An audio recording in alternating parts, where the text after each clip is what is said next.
la ughwiyannahum ajmain illa ibadaka minhumul mukhlasin. Ini kalimat tidak bisa diterjemahkan dengan bahasa apapun. Percayalah, karena bahasa manusia tidak mungkin akan mentranskripkan atau mentransfer pikiran iblis seperti ini. Yuk kita bicara dari sisi linguistik dulu.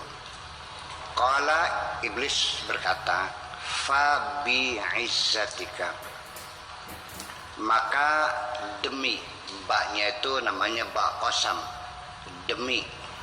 Orang bersumpah itu sudah pasti ada penekanan, ada stressing, artinya tidak main-main, demi Allah, kan begitu. Kemudian yang dijadikan alat sumpah adalah kebesaran Tuhan, bi'izzatika. Itu juga menjadi simbol akan kesungguhan iblis. La ughwiyannahum ajmain. Lamnya itu lam taukid.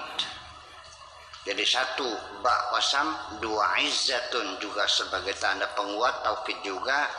La ughwiyannahum, lamnya lam taukid tiga. Ughwiyannahum, akan kugoda, ada nun taukid sakilah.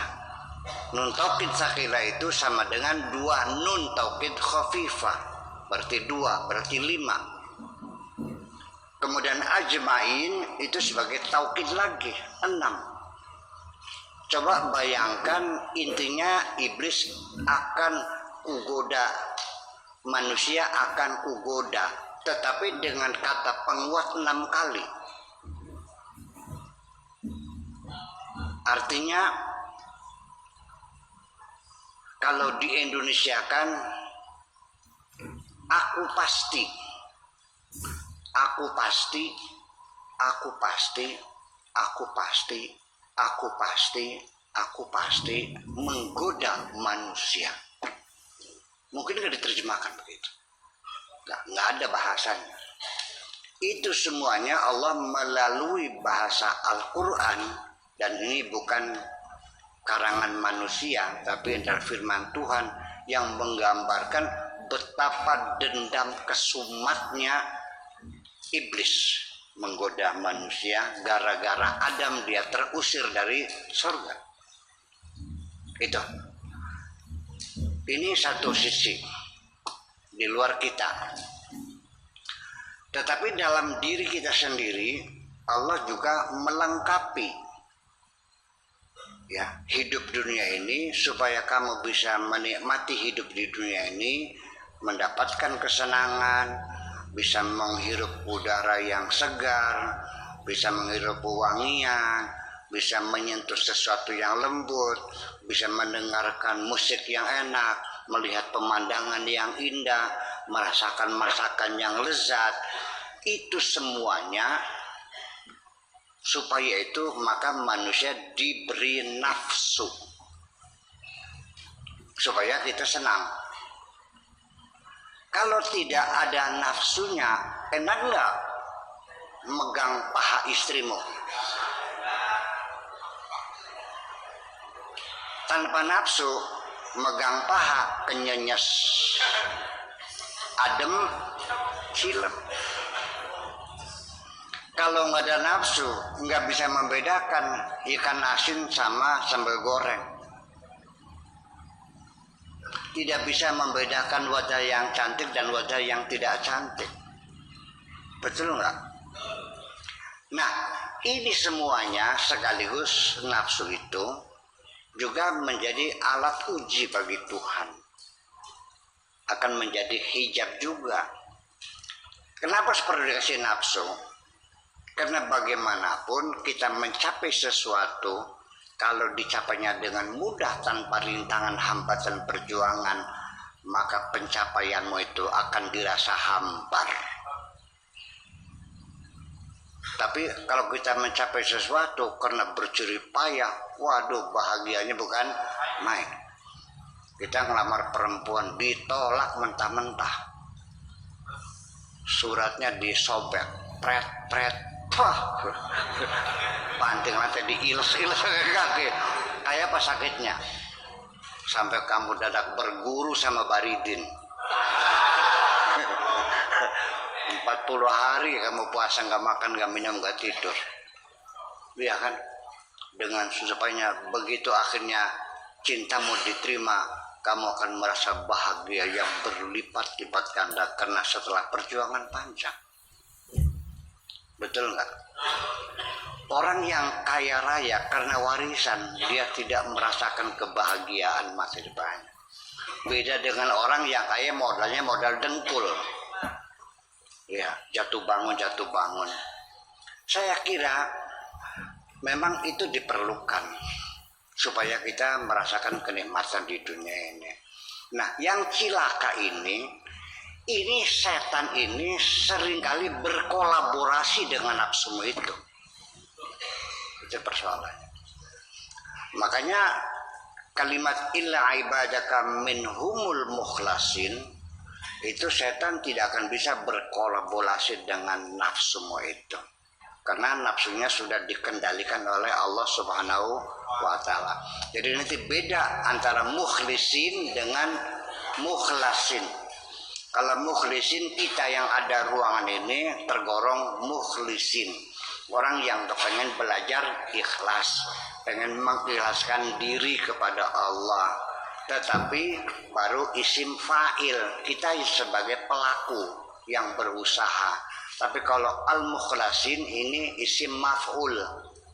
Artinya sudah distempel oleh Allah, Anda sudah mendapat stempel, tidak akan tergoda oleh iblis itu. Besti, basah tuh. Ya, padahal udah pakai roll-on. Nih, roll-on khusus hijabers. Wash roll-on hijab chic baru. Ada Active Burst Fragrance, solusi hijabers aktif. Makin aktif, makin wangi. 2 kali lebih efektif kurangi keringat dan bau badan. Ekstra kritik, ketiak tampak cerah.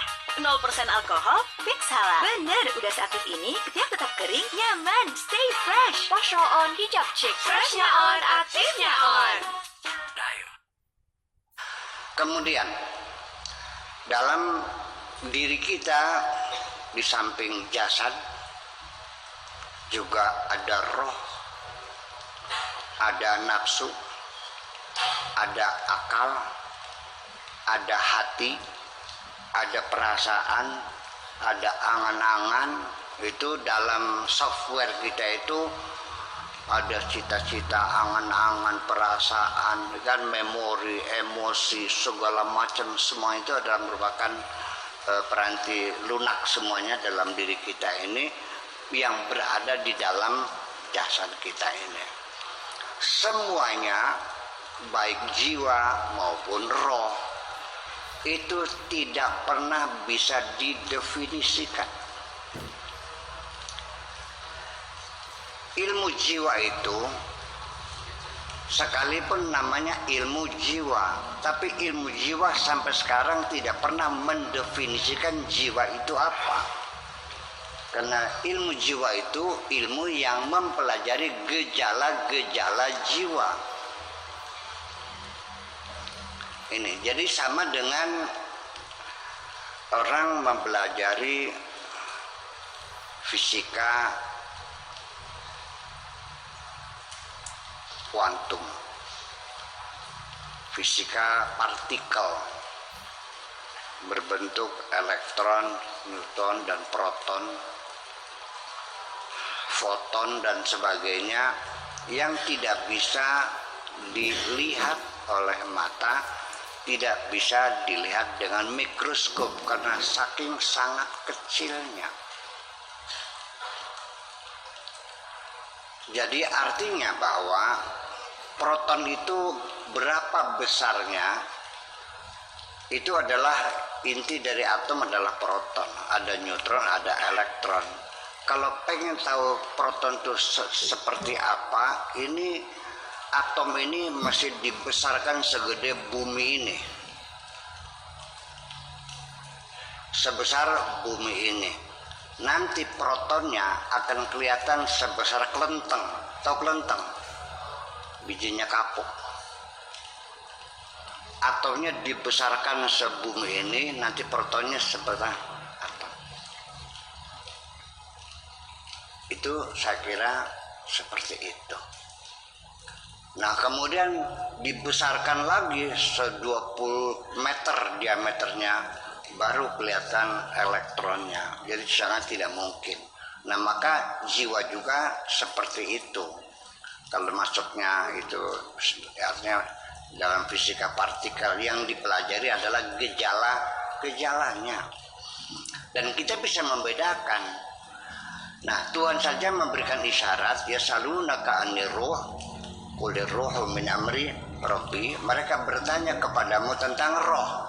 Katakan roh itu urusan Tuhanmu. Awas.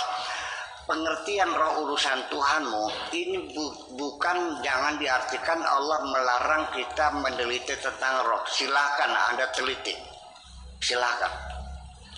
Tetapi nanti di penghujungnya Anda harus terpaksa akan mengatakan aku tidak tahu pada akhirnya. Karena itu adalah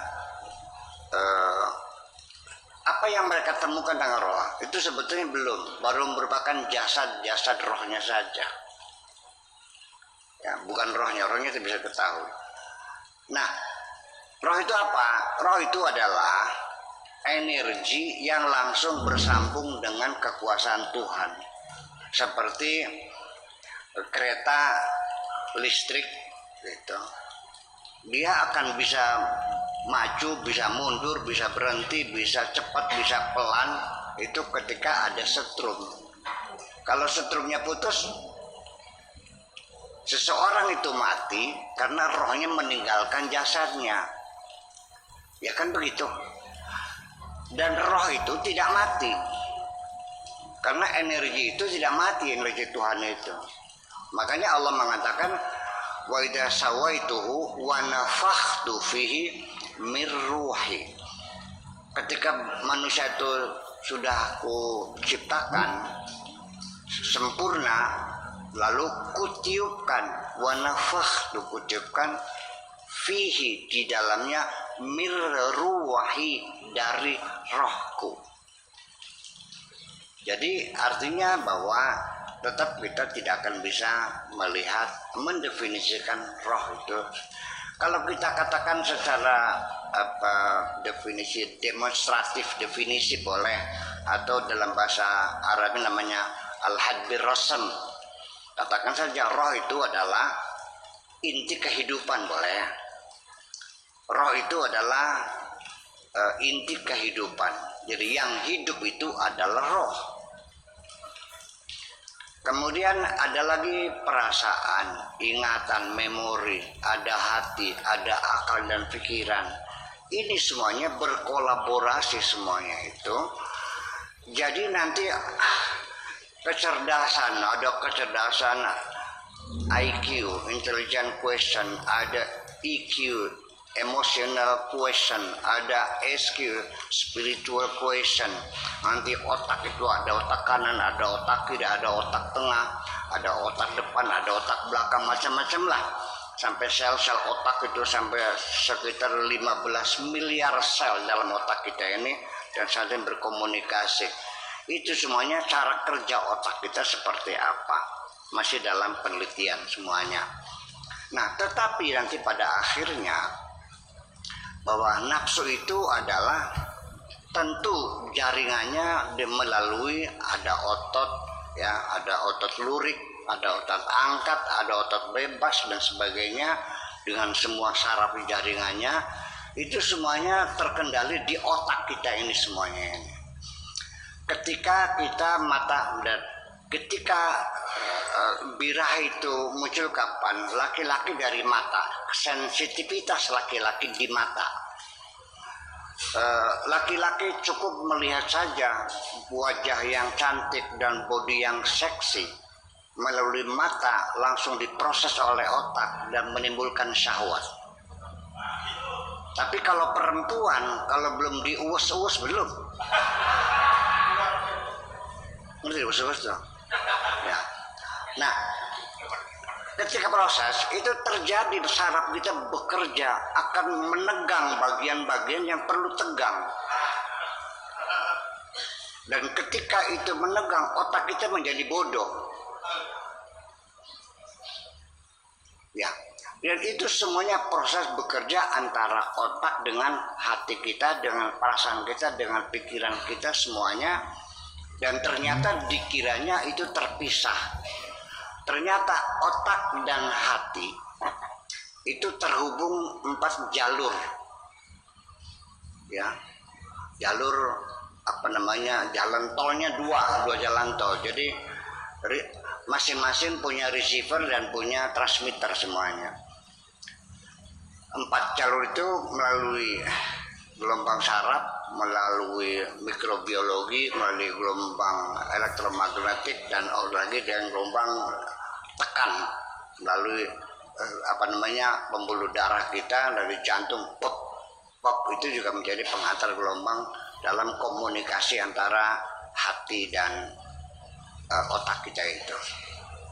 Nah, itu semuanya dalam proses itu terjadi dialog. Nah, lalu nafsu ini di mana adanya? Berkolaborasi dengan hati, dengan perasaan, dengan memori, dengan otak segala macam. Nah, ini makanya ketika Nabi Yusuf itu hampir berselingkuh dengan Zulekha, yang mengatakan Zulekha ya, di akhirnya dia mengaku ya, kalau setelah disaksikan oleh seorang bayi yang berkata, kalau yang sobek baju depanmu berarti kamu yang salah, Zulekha yang benar. Kalau baju yang sobek di belakang, Zulekha yang salah, kamu yang benar. Setelah itu akhirnya dia mengaku ya, saya bersalah. Disitulah dalam keluhannya, wa ma ubarri'u nafsi inna nafsa la ammaratum bisu, bahwa saya tidak bisa melepaskan nafsu saya, selalu ikut dengan saya, dan saya tidak bisa melawan nafsu saya, terus menggoda saya. Wa ma ubari'u nafsi inna nafsa la ammaratum bisu, karena nafsu itu selalu ngajaknya yang nggak benar, selalu mengajak perbuatan yang dosa. Tetapi di sini ada tambahan illa ma rohima robbi, kecuali orang yang disayang oleh Allah. Jadi logikanya Pak Iwa, bukan kita memerangi nafsu, kita akan kehabisan tenaga, nafsu tidak bakal mati karena dia eksis bersama kita ini. Jadi bagaimana caranya? Yaitu caranya bagaimana illa ma rahima rabbi, kecuali disayang oleh Allah. Jadi untuk melawan nafsu itu jangan kamu mengumpulkan tenaga untuk membunuh nafsu, tidak mungkin terjadi. Masih mending kamu mengambil langkah berikutnya, bagaimana caranya supaya Allah sayang kepada kamu. Kalau engkau disayang Allah, nanti Allah yang mengurangi volume nafsu itu sendiri. Paham nggak? Karena yang mampu untuk mengurangi volume itu hanya Allah Subhanahu wa Ta'ala. Nah, makanya di sini jadi persoalan. Jadi Pak Iwa nggak usah membunuh nafsu, nafsu nggak bakal mati, dia akan hidup lagi. Pak Iwanya melek, nafsunya melek. Pak Iwanya tidur, nafsunya melek. Pak Iwanya berdiri, nafsunya berdiri. Pak Iwanya duduk, nafsunya lebih siap menggoda kita. Dan oleh karena itu dan juga kita harus mencegah jangan sampai dibiarkan si setan itu berkolaborasi dengan nafsu kita. Nah, ini kan ada persekutuan antara nafsu dengan setan itu, bersama-sama menggoda kita. Nah, ketika setan itu menggoda kita berkolaborasi dengan nafsu, maka di situ kita tidak sadar ini godaan setan. Kamu merasakan inilah tuntutan biologi saya, ini tuntutan keinginan saya, ini harapan saya dan cita-cita saya. Jadi saya kira di penghujungnya setan dipukul, pergi, datang lagi, diinjak-injak, pingsan, bangkit lagi. Sampai kapan? Ya sampai kamu mati. Baru setelah kamu mati, nafsu itu akan mati bersamamu itu. Nafsu jangan dibunuh total, nanti kamu jadi malaikat. Bedanya malaikat sendiri juga iri hati melihat manusia. Enak banget manusia aja bisa menikmati gitu kan bisa. Ternyata setelah diuji itu malaikat namanya Harut dan Marut, ternyata nggak kuat juga. Itu makanya. Nah, dengan ujian nafsu inilah makanya Bapak Iwa yang saya hormati, disinilah satu batu uji manusia, stikia dia, tolok ukur manusia, karena manusia punya nafsu, maka manusia itu ketika dia berbuat kebaikan, maka dia lebih mulia dari malaikat. Karena dia membawa beban nafsu, beban jasad, dan sebagainya. Tetapi ketika manusia berbuat jahat, mereka lebih hina daripada binatang, karena dia merendahkan roh yang mulia yang ada di dalam jasadnya, menjadi rendah seperti binatang, maka lebih jahat dari binatang. Makanya Allah mengatakan ulaika kal anami balhum adallu. Mereka seperti binatang, bahkan lebih elek, lebih jelek daripada binatang.